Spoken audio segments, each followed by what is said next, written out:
Hello, I'm Dr. Brandt Gibson, and today I'm going to talk to you about the next type of foot. So yesterday we talked to you about a cavus foot or a high arched foot. Today we're going to talk to you about a planus foot or a very flat foot. So basically the easiest way to describe it is to show you. This is a good example. This is a model that they created, a good example of a very flat foot where you don't see much of an arch. Typically what it means is that you don't have much of a calcaneal inclination angle where the heel's tilted up so that the foot comes down. So if a cavus foot would be a higher arch that way, and then the foot would come down this way. So you basically have that as your option. So again, we'll show it to you a little bit easier here. So you look at that foot, and that's more of a cavus foot compared to the really flat foot that we just looked at. So flat foot. So a planus foot type or a very flat foot is another common type. So as you remember, the ideal way to walk is on the outside of the heel and roll to the big toe. You pronate throughout the gait process and not necessarily pronate in stance or immediately upon heel strike. In a planus type foot type, typically they don't supinate very much and may even pronate immediately. So they may land in a pronate position or land more flat and then pronate throughout stance.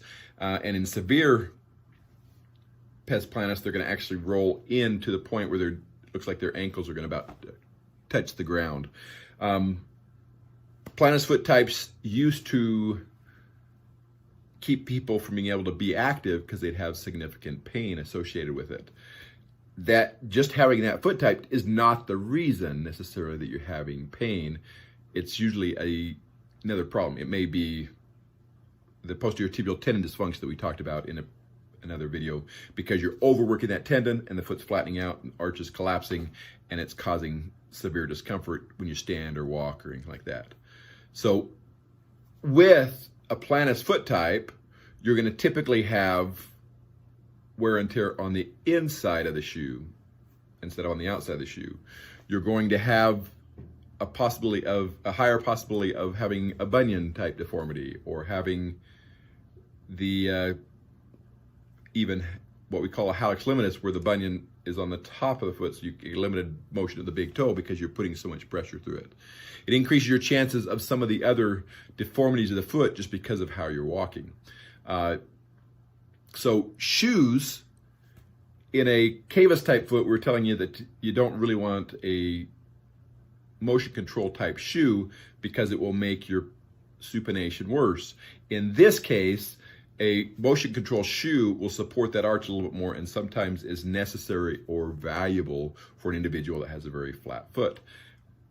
That being said, if you get a good insert or a good orthotic, you're actually going to function better a lot of times in a neutral type shoe, because it will allow the orthotic to sit correctly and to do all the work instead of the shoe trying to do it as well. So you're evaluated by how you walk, you're evaluated by your symptoms, evaluated by how you stand. And by looking at all those things together, you can say, okay, this is a planus foot type.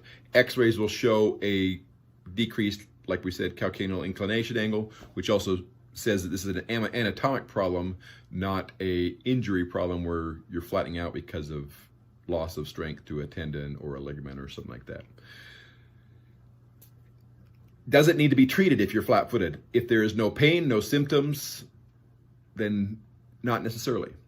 If you're having discomfort, you're having pain, or if it's a child and you're finding that they're tripping more and not wanting to walk as much, all of those could be indications that it should be treated. Most regular shoes will be harder to find ones that are comfortable if they have any kind of arch support in them, because any arch support will push on that arch and be uncomfortable. Most over-the-counter inserts will also fail for an individual with a planus foot type because most of them are uncomfortable because they're pushing up on the arch. They're trying to support the arch as opposed to support the foot, and they end up causing pain, even calluses in the arch itself. So the best thing to do is to get a orthotic or insert that is designed for a Planus type foot or an individual that is pretty flat, or to get a custom orthotic, which is the best option because it actually is made to your foot and can actually take the pronated foot and put it back into neutral position. As you do that, you will decrease pressure across the tendons. You will decrease pressure across the joints. You will improve the way that foot's functioning. And truthfully, it improves it up the line. We've had individuals where you put them in an orthotic and the pains that they were having, even in their knees and hips and back, can go away because of how flat they were and how much stress they were putting across the other joints. So this is Dr. Brandt Gibson, and this was a discussion of the Planus foot type, or the very flat foot. So you could have cavus foot, you could have a Planus foot, you could have an in-between. Tomorrow, we're going to discuss a little bit about orthotics and how to determine what is the best orthotic or best insert for you.